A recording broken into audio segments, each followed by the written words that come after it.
The Great Restriction, the crystalline amphitheater on Station Nexus Prime, buzzed with tension as representatives from 12 major galactic civilizations gathered for an unprecedented announcement. Admiral Vexkar of the Draknari Empire adjusted. His scaled uniform, his yellow eyes scanning the assembled delegates with barely concealed contempt. Beside him, the collective consciousness known as Zix-9 communicated through rapid clicking sounds, its insectoid form twitching with anticipation. High Chancellor Vex Prime stepped forward, his energy form flickering with official authority. The massive holographic display behind him showed images of a harsh, untamed world. Fellow beings of advanced civilization, Vex Prime's voice resonated through universal translators. We gather today to address a problem that has plagued our galaxy for too long. Every species claims superiority. Every civilization believes itself the apex of evolution.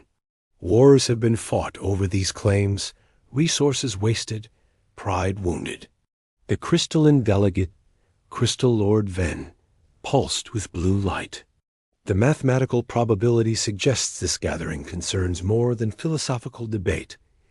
Correct, Vex Prime replied. The Galactic Athletic Council has devised the ultimate test. We shall determine once and for all which species truly deserves to lead our galaxy forward. A rumble of excitement passed through the chamber. Admiral Vexkar leaned forward, his predatory instincts engaged. What manner of test? Combat? Strategy? Technological innovation? None of those, Vex Prime said, causing a ripple of confusion. The test will be survival. Pure, primitive survival.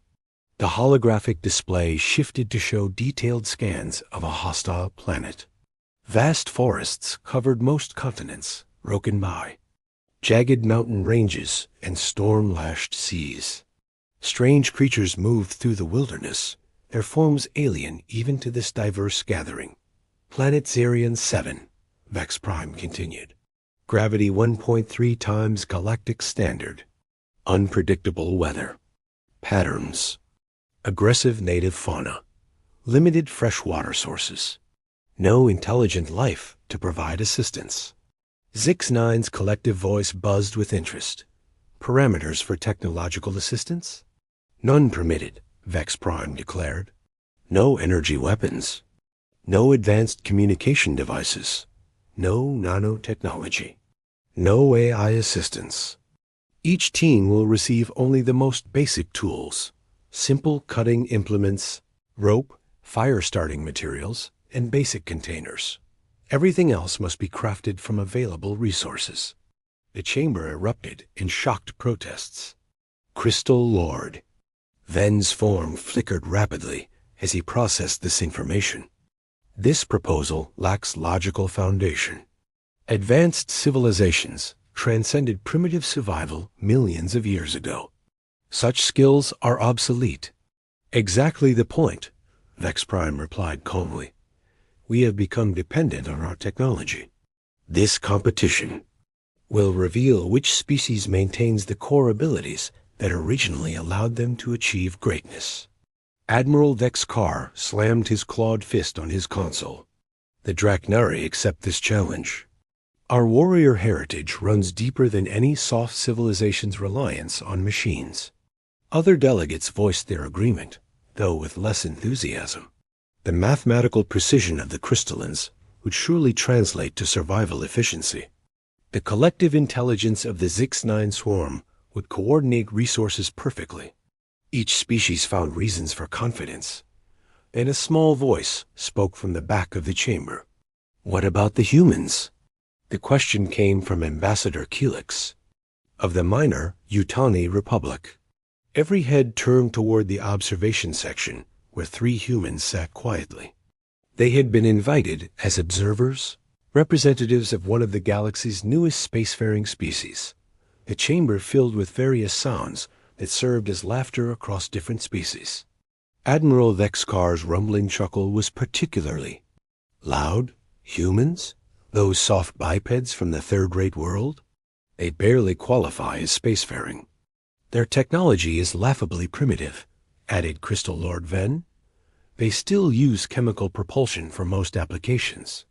Zix-9 clicked dismissively. Collective analysis indicates humans lack specialization. No natural weapons, no environmental adaptations, no superior cognitive processing. Vex Prime held up a hand for silence. The humans will participate. Every major species must be represented to ensure the competition's legitimacy. Captain Elena Rodriguez stood up in the observation section. She was tall and lean, with dark hair pulled back in a practical style and calm brown eyes that missed. Nothing. We accept the invitation to participate. The laughter resumed, even louder this time. Admiral Vexcar wiped tears from his eyes. This grows more amusing by the moment. At least the humans will provide entertainment value when they inevitably fail first. Dr. Khan Okoy, sitting beside Elena, adjusted his glasses and smiled slightly. He was a quiet man with gentle features, but his hands showed the calluses of someone who worked with tools. Should be interesting, he murmured. The third human, Maya Shun, said nothing. She was smaller than her companions, with sharp features, and eyes that constantly scanned their surroundings. Former military scouts learned to observe everything, trust nothing. Vex Prime outlined the competition rules. Each species would send a 3-member team to Zarian 7. They would be scattered across different regions of the planet's main continent. The team that survived longest while completing the most survival objectives would be declared winner. 60 days maximum duration. Objectives include establishing permanent shelter, securing reliable food and water sources, mapping local territory, cataloging native species, and demonstrating adaptability to changing conditions. Vex Prime explained. Crystal Lord then pulsed with calculation patterns. Time frame allows for systematic resource analysis and optimal shelter construction. The swarm will establish efficient gathering protocols. Clicked Zix-9. Collective processing ensures no wasted effort. Admiral Vexcar flexed his claws. Draknari warriors have conquered 100 worlds. One more planet will fall to our strength. Elena Rodriguez listened to their boasts with growing amusement. These species had spent so long relying on technology, they had forgotten what their ancestors knew. Earth had taught humanity lessons the galaxy's advanced civilizations had never learned. 3 days later, transport ships gathered in orbit around Zarian 7. The planet looked deceptively peaceful from space, its green and blue surface marbled with white clouds. Long-range scans revealed the truth. Electromagnetic storms regularly swept the continents. The native wildlife included predators the size of Earth elephants, and plant life contained numerous toxic compounds. Asterisk. Admiral Vexcar examined his team's equipment with growing disgust. Simple metal knives, coiled rope, flint and steel for fire starting, basic containers made from organic materials. No energy weapons, no force fields, no environmental suits beyond basic clothing. This is beneath Draknari dignity, snarled his second-in-command, Colonel Vextor. We should be leading fleets, not playing with primitive tools. The sooner we demonstrate our superiority, the sooner we return to proper warfare, Vexcar replied. He looked at the planet below with predatory hunger. How difficult can survival be for beings who conquered the stars? Crystal Lord Ven was calculating probability matrices with his team members. Their silicon-based forms could process environmental data at incredible speeds, determining optimal strategies for every situation. They would simply outthink any challenges the planet presented. Zix-9's swarm communicated through rapid pheromone exchanges. 3 bodies but 1 mind, they could coordinate their efforts with perfect efficiency. No wasted motion, no conflicting decisions, no emotional responses to cloud judgment. The human team prepared differently. Elena checked their equipment with methodical precision, but she also spent time studying topographical maps and weather patterns. Khan reviewed his knowledge of primitive construction techniques and resource processing. Maya examined biological scans of native life forms, noting behavior patterns and potential food sources. Everyone clear on our approach? Elena asked, asterisk. Build sustainable, not impressive, Khan confirmed. Focus on long-term stability over short-term comfort. Maya nodded. Observe first, act second. The planet will teach us what we need to know. Other teams would have dismissed this as overly cautious. Advanced civilizations solved problems through superior technology and intellect, not by adapting to local conditions. The deployment began at dawn. Transport shuttles dropped each team in different regions of Zarian 7's primary continent. The Draknari landed on a windswept plateau, perfect for establishing a defensible position. The crystallines chose a mineral-rich valley where their phones could efficiently process raw materials. Zix-9 selected dense forest, offering diverse resources for their collective to catalog and exploit. The humans were deposited in what appeared to be the least favorable location, a marshy lowland between two mountain ranges, prone to flooding and filled with biting insects. The other team's monitoring stations registered this as confirmation of human inferiority. Even their deployment site proved their lack of strategic thinking. Admiral Vexkar's team began by establishing a command post on the highest point of their plateau. They arranged their supplies in military formation and began construction of what would clearly be the most impressive shelter on the planet.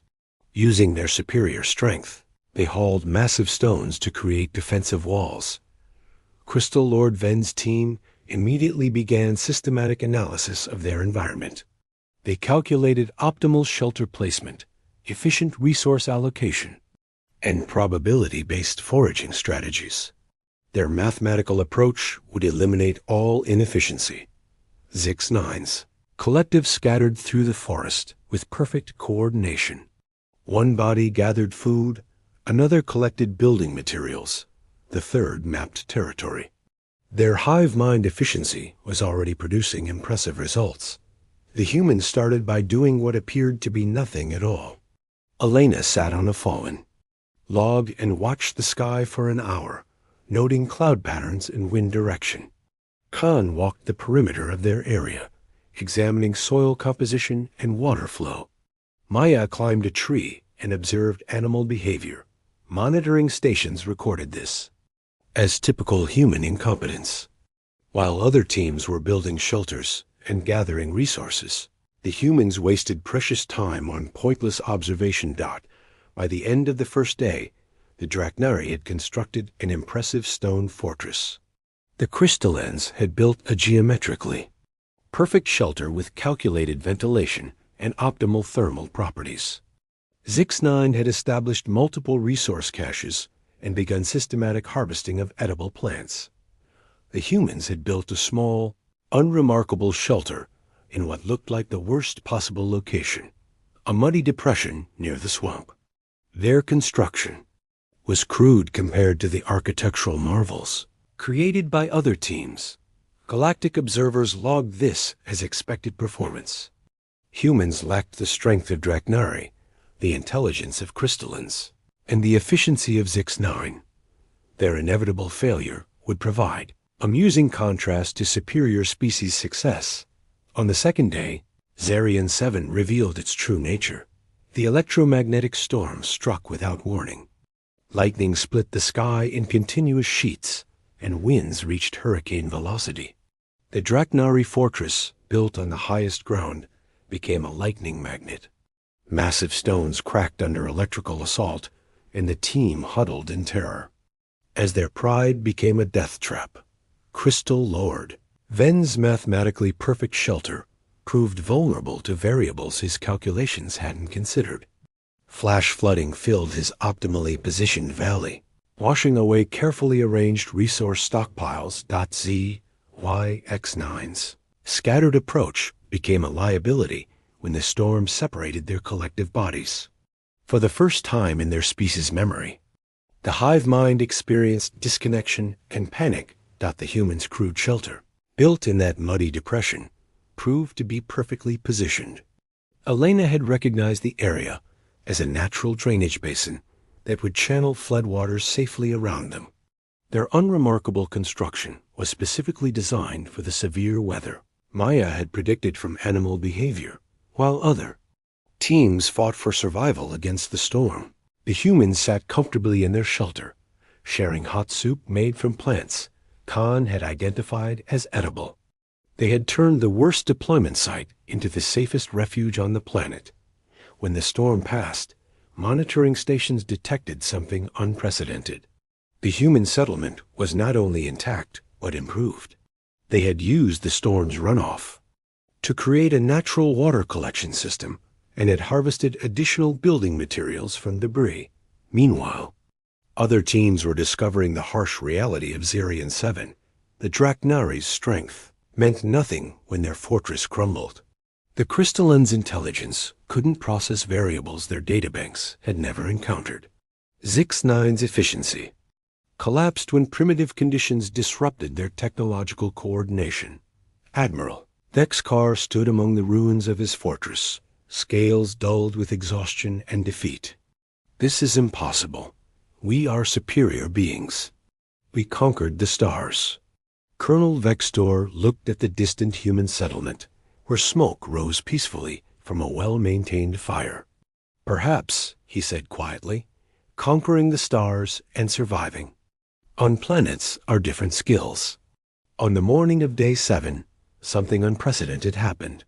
For the first time in galactic history, an advanced civilization requested early extraction from a competition. Crystal Lord Ven's team, designed for mathematical precision and logical efficiency, couldn't adapt to Zerion 7's chaotic variables. Their perfectly calculated approaches kept failing against a planet that didn't follow their equations. The humans, meanwhile, were thriving. They had expanded their settlement, established reliable food sources, and begun detailed mapping of their territory. Most remarkably, they seemed to be enjoying themselves. Day 7 report. Elena spoke into their basic communication device. Shelter secure, food abundant, team health excellent. We've cataloged 15 edible plant species and established sustainable hunting patterns for local game.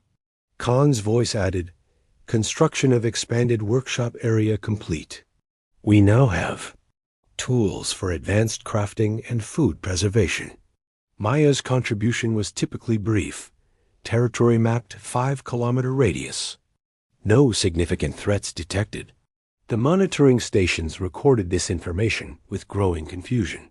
According to all projections, humans should have been the first species eliminated.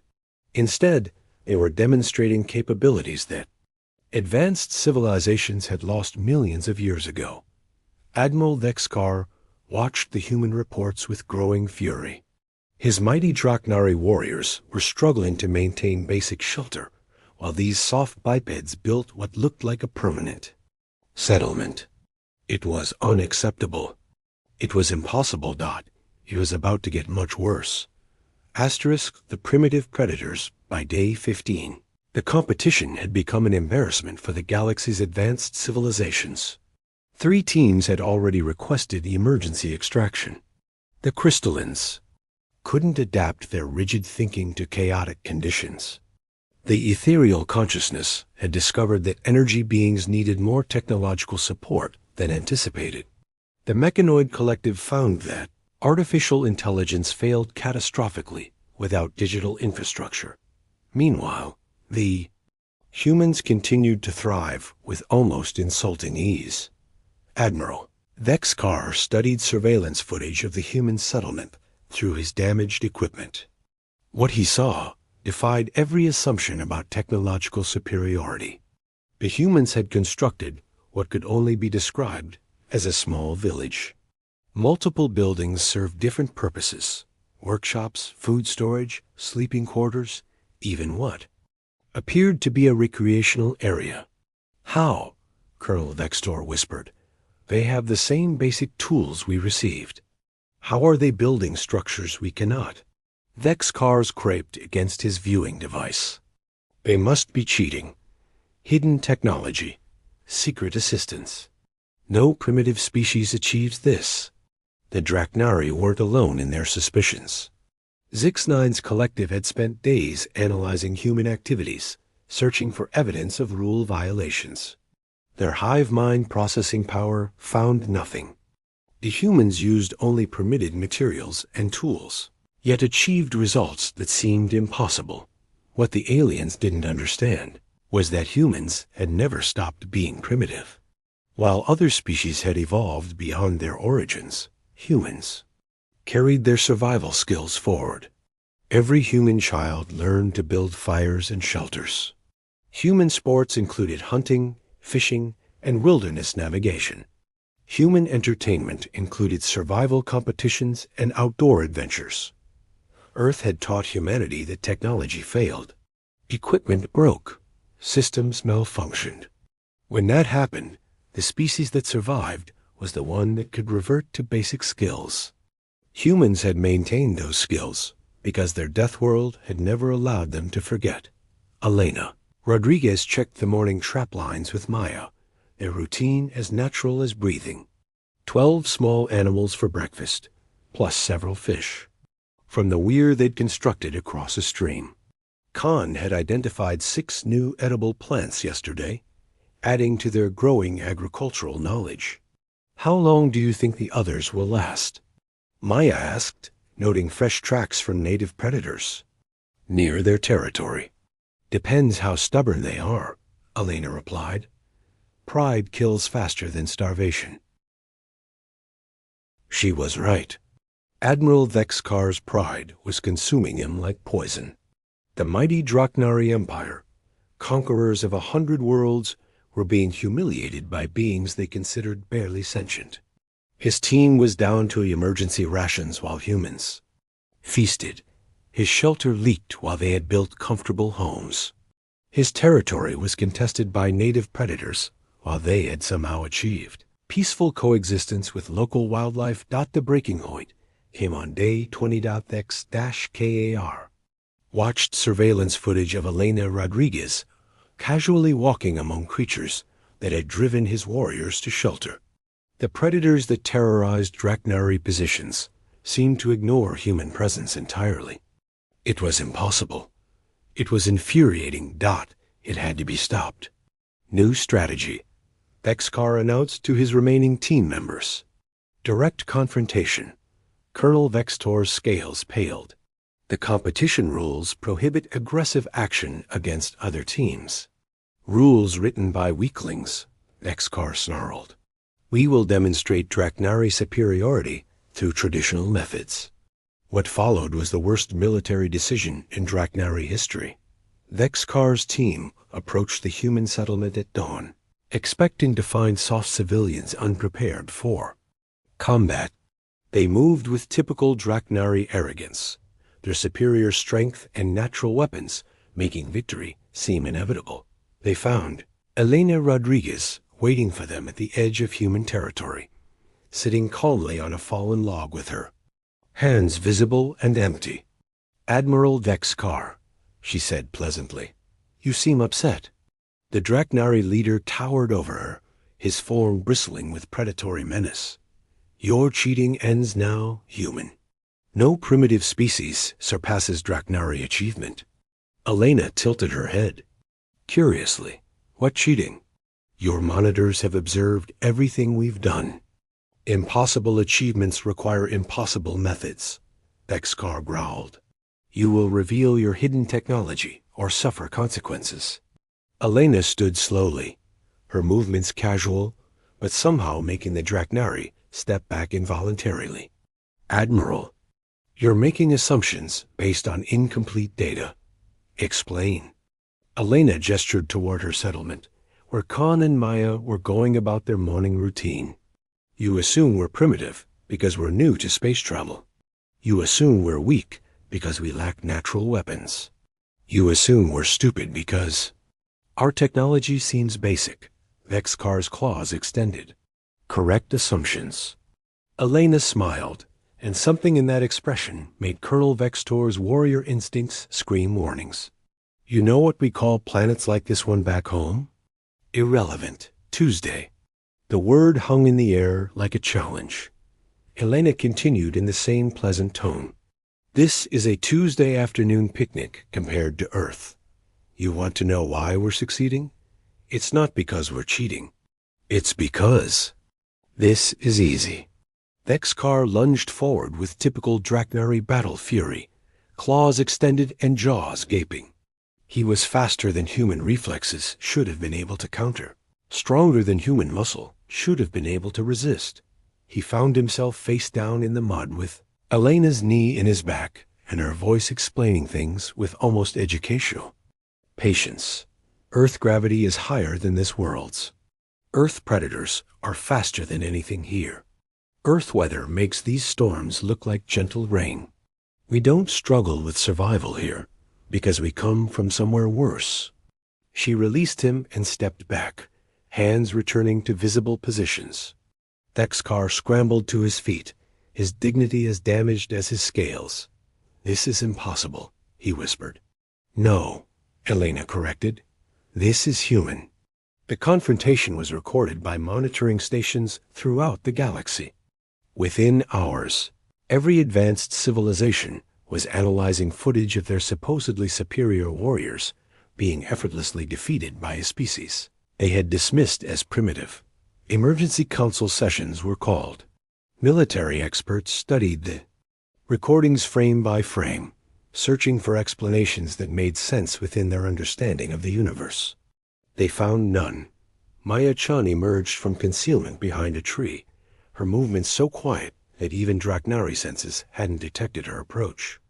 Kano Koi appeared from the opposite direction, carrying what appeared to be simple tools, but holding them with the confidence of weapons. Your choice, Admiral, Elena said calmly.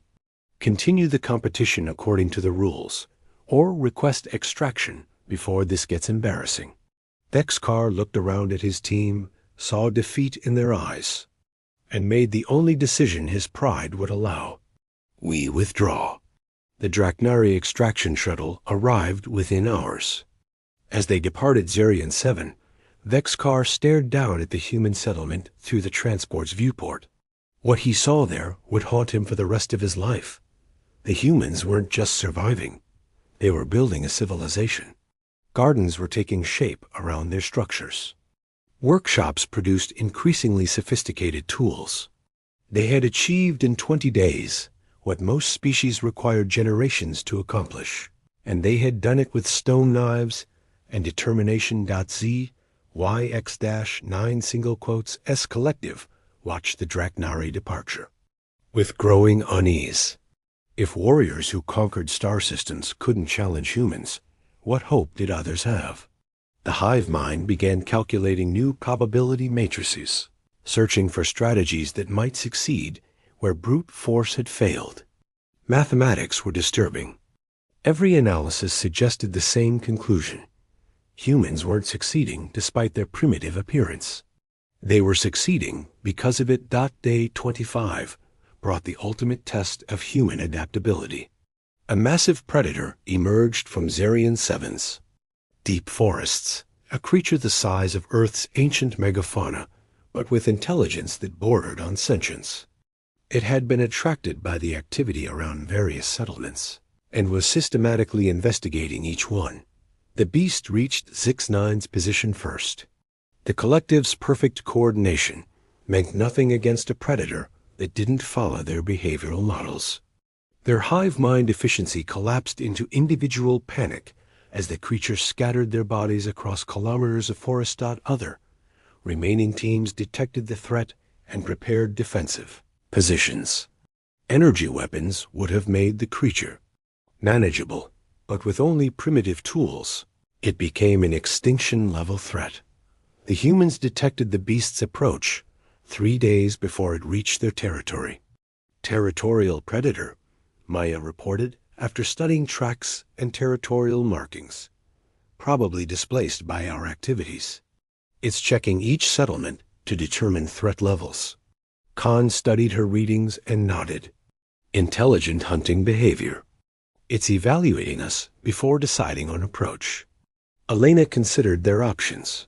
Recommendations? Fight and we might win, but we'll take casualties, Maya said. Run and it follows us. Hide and it finds us eventually. Khan adjusted his glasses. Thoughtfully, there is a third option. Elena waited. We make friends. What followed was perhaps the most audacious diplomatic mission in galactic history. While other species prepared weapons and fortifications, the humans prepared a feast. When the massive predator emerged from the forest near their settlement, it found Elena Rodriguez sitting alone beside a carefully prepared meal of the creatures. Preferred foods. She made no threatening gestures, carried no weapons, and waited with the patience of someone who understood that first impressions determine survival. The beast approached cautiously, its intelligence evaluating this unprecedented situation. Other settlements had shown fear or aggression. This small biped demonstrated neither. Instead, she offered food and respectful distance. The meal lasted 3 hours. Elena shared her food while maintaining careful body language that acknowledged the predator's dominance without showing submission. When the creature finally departed, it left behind clear territorial markings that designated human territory as protected. Monitoring stations recorded the entire encounter with disbelief that bordered on system failure.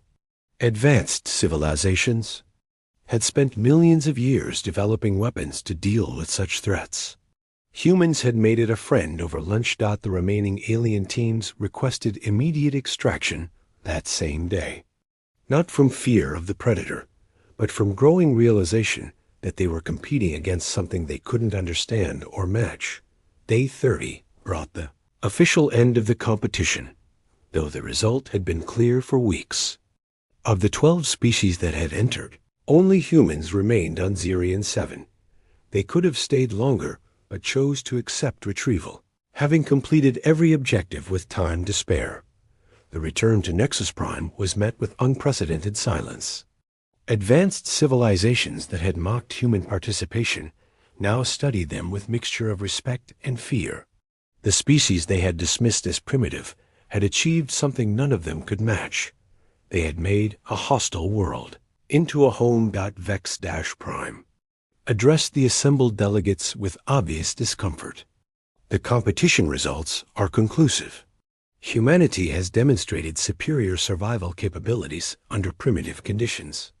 Admiral Vex Carr, his scales still bearing marks from his encounter with Elena, spoke quietly. They are not primitive. We are. Crystal Lord Ven's form flickered with rapid calculations. Probability analysis suggests human success derives from maintained ancestral capabilities. While other species evolved beyond survival skills, humans retained them. Zix-9's collective buzzed with reluctant agreement. Hive mind processing confirms this assessment. Humans maintain connection to their evolutionary origins while achieving technological advancement. Elena Rodriguez stood to address the assembly. Her words would be recorded and studied by xenobiologists for generations to come. We didn't win because we're superior, she said simply. We won because Earth never let us forget where we came from. Every human carries the knowledge of how to survive, because our world taught us that civilization is temporary, but survival skills are forever. She looked around the chamber at beings who commanded fleets and ruled star systems. You asked which species deserves to lead the galaxy forward. That's the wrong question. The right question is which species can bring the galaxy home safely. When the technology fails and the lights go out, Khan Okoi stepped forward, his gentle voice carrying clearly through the chamber. We're not better than you. We're just different. You grew beyond your origins. We grew with them. Maya Chun added, her own observation. Earth is called a Deathworld because everything there tries to kill you. That doesn't make us special. It makes us careful. The silence that followed lasted for several minutes. Finally, Vexpron spoke the words that would reshape galactic civilization. The Council recognizes humanity as a galactic power deserving of full membership and leadership responsibilities. Applause was scattered and nervous. Advanced civilizations suddenly found themselves sharing power with beings they had dismissed as primitive minutes before. But in private chambers and classified communications, a different conversation was taking place. Military commanders studied footage of Elena Rodriguez effortlessly defeating Draknari warriors. Scientists analyzed human achievements on Zarian 7. Diplomats calculated the implications of having humans as neighbors instead of curiosities. The conclusion was unanimous. Humanity had not been tested by the competition. The competition had been survived by humanity. There was a significant difference. Admiral Vexkar summarized the new reality in his final report to the Draknari High Command. We have encountered a species that achieves star travel without forgetting how to sharpen sticks. They build starships, but remember how to start fires. They command technology, but retain the ability to survive without it. His recommendation was simple. Never again underestimate the species that calls Deathworld's home. The humans returned to Earth as representatives of a new galactic power, but they brought with them something more valuable than political status. They had reminded the galaxy that advancement and survival were different achievements, and that true strength came from never forgetting the skills that made survival possible in the first place. The competition had asked which species deserved to lead the galaxy forward. The answer had been species that could bring the galaxy home safely when the journey became dangerous. That species was Human Dot, and the galaxy was finally beginning to understand what that meant. Asterisk.